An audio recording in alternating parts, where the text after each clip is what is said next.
Hello students.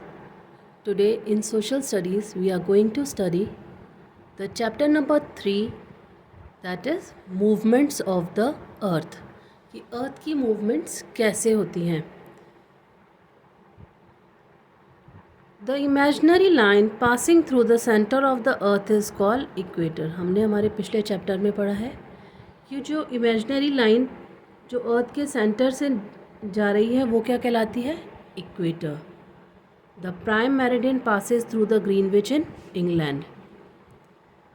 What are the two extreme points in the north and south of the earth called? अर्थ के जो south में और north में और south में जो दो एक्सट्रीम पॉइंट्स हैं वो क्या कहलाते हैं? North pole and south pole. The earth moves in two different ways. जो अर्थ है वो दो डिफरेंट वेज के अंदर मूव करती है.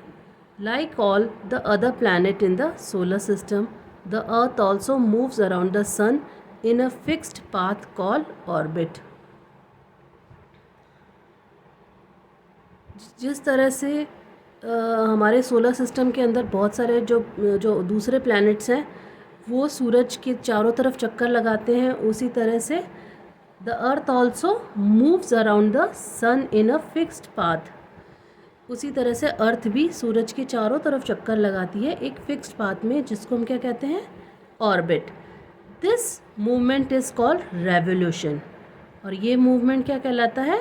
Revolution. At the same time the earth also spins like a top on its own axis. और उसी सेम टाइम पर अर्थ स्पिन भी करती है एक स्पिन्स लाइक अ टॉप. आपने देखा होगा एक लट्टू,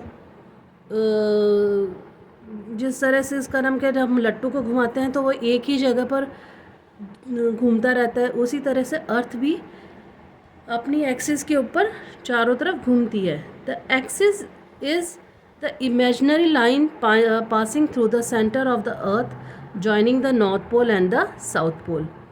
वो एक्सिस क्या है? ये वाला जो कि नॉर्थ पोल और साउथ पोल को जॉइन कर रहा है. उसके चारों तरफ अर्थ अपनी एक्सिस पे घूमती रहती है. This spinning movement of the earth is called rotation. और ये स्पिनिंग मूवमेंट अर्थ का क्या कहलाता है? Rotation.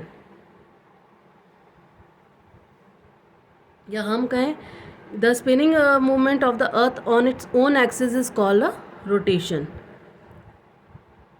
Rotation.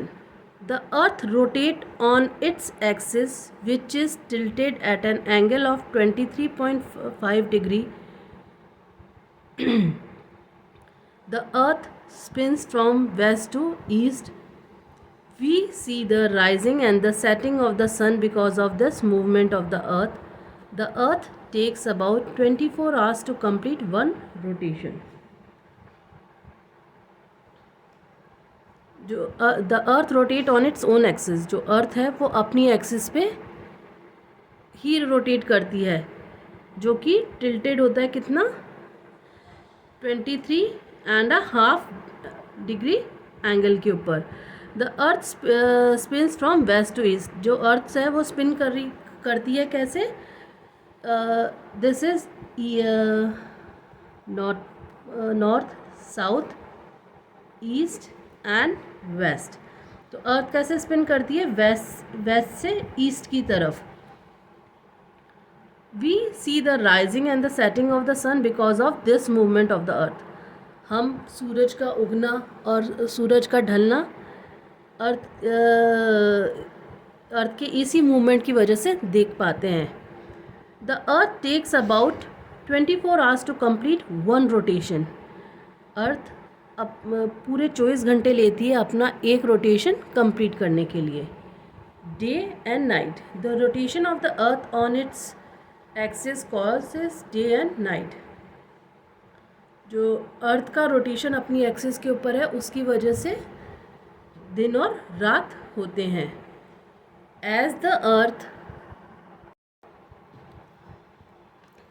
As the earth rotates on its axis, the part of the earth that faces the sun receives light and experiences day. जब अर्थ अपने axis पे rotate करती है तो अर्थ का वो पार्ट जो कि सन की तरफ होता है, जिस तरफ सन होता है और सन की ऐसे लाइट रिसीव कर रहा होता है, उस पर लाइट आ रही होती है, वो उस टाइम पर वो क्या एक्सपीरियंस करता है? दिन the part of the earth that faces away from the sun does not receive the light and experience night. और जिस तरफ सूरज की रोशनी पृथ्वी पर नहीं पड़ रही होती, अर्थ पर नहीं पड़ रही होती, उसकी वो वहाँ पर क्या होती है? रात। और जहाँ पर सूरज की रोशनी पड़ रही होती है वहाँ क्या होता है? दिन।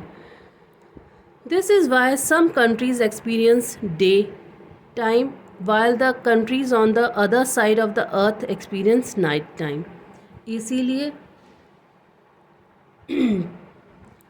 कुछ कंट्रीज़ के अंदर